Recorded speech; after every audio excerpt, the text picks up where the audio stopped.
ಕಾಂಗ್ರೆಸ್ ಹೆಸರು ಮಹಾತ್ಮ ಗಾಂಧಿ ಹೆಸರು ಇಟ್ಬಿಟ್ಟು ನೀವು ಲೂಟಿ ಮಾಡಿದ್ರೆ ಮಹಾತ್ಮ ಗಾಂಧಿಗೆ ಅಪಮಾನ ಅಲ್ವಾ ಅದು? ಆದ್ರಿಂದ ಅದನ್ನ ನಾವು ತೆಗೆದುಬಿಟ್ಟು ನಾವೇನ್ ಮಾಡಿದ್ವಿ, 15 ದಿವಸದೊಳಗೆ ಹಣನೂ ಸಿಗ್ಬೇಕು, ಬಯೋಮೆಟ್ರಿಕ್ ತಂದ್ಬಿಟ್ವಿ. ಈಗ ಮೊದಲು ಬಯೋಮೆಟ್ರಿಕ್ ಇರಲಿಲ್ಲ, ಹೆಸರು ಪಟ್ಟಿ ಕೊಟ್ಬಿಟ್ಟು ಅವನು ಯಂತ್ರದಲ್ಲಿ ಕೆಲಸ ಮಾಡಿದ್ರೆ ದುಡ್ಡು ಸಿಗೋದು, ಇನ್ಮೇಲೆ ಸಿಗಲ್ಲ.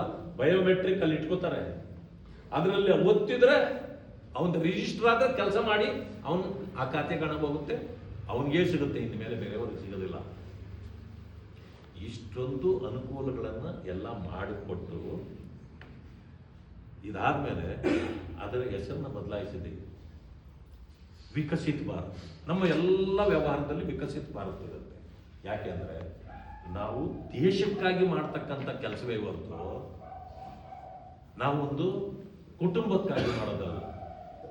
ಯಾಕೆ ಕುಟುಂಬ ಅಂತ ಹೇಳ್ತೀನಿ ಅಂದ್ರೆ, ಈ ದೇಶದಲ್ಲಿರ್ತಕ್ಕಂಥ ನೀವು ಡ್ಯಾಮ್ಗಳು ನೋಡಿ, ಏರ್ಪೋರ್ಟ್ಗಳು ನೋಡಿ, ರೈಲ್ವೆ ಸ್ಟೇಷನ್ಗಳು ನೋಡಿ, ಯೂನಿವರ್ಸಿಟಿಗಳು ನೋಡಿ, ಆಸ್ಪತ್ರೆಗಳು ನೋಡಿ, ಎಲ್ಲವೂ ಗಾಂಧಿ ಕುಟುಂಬದ ಹೆಸರುಗಳೇ. ಯಾಕೆ ಅವರು ಆ ದುಡ್ಡು ಹಾಕಿ ದೇಶ ಕಟ್ಟಿದ್ದು. ಸರ್ಕಾರದ ಯಾವುದೇ ಆಸ್ತಿಗಳು ಅದಕ್ಕೆ ಹೆಸರು ಕಾಂಗ್ರೆಸ್ನ ನಾಯಕದ್ದಾಗಬಹುದು, ಕುಟುಂಬದ್ದಾಗಬಾರ್ದು. ಅದಕ್ಕೆ ನಾವು ಅದನ್ನು ಮಾಡಿಲ್ಲ. ನಾವು ದೇಶ ವಿಕಸಿತ ಭಾರತ ಅಂದ್ರೆ ವಿಕಾಸ ಹೊಂದುತ್ತಾ ಇರತಕ್ಕಂಥ ಭಾರತದ ಹೆಸರಿನಲ್ಲಿ, ಭಾರತ ದೇಶದ ಹೆಸರಿನಲ್ಲಿ ನಾವು ಮಾಡುವಾಗ ವಿಕಸಿತ ಭಾರತ್ ಗ್ಯಾರಂಟಿ ರೋಜ್ಗಾರ್ ಅಜೀವಿಕಾ ಮಿಷನ್ ಗ್ರಾಮೀಣ್ ಅಂತೇಳಿ ಹೆಸರು ಬಂತು.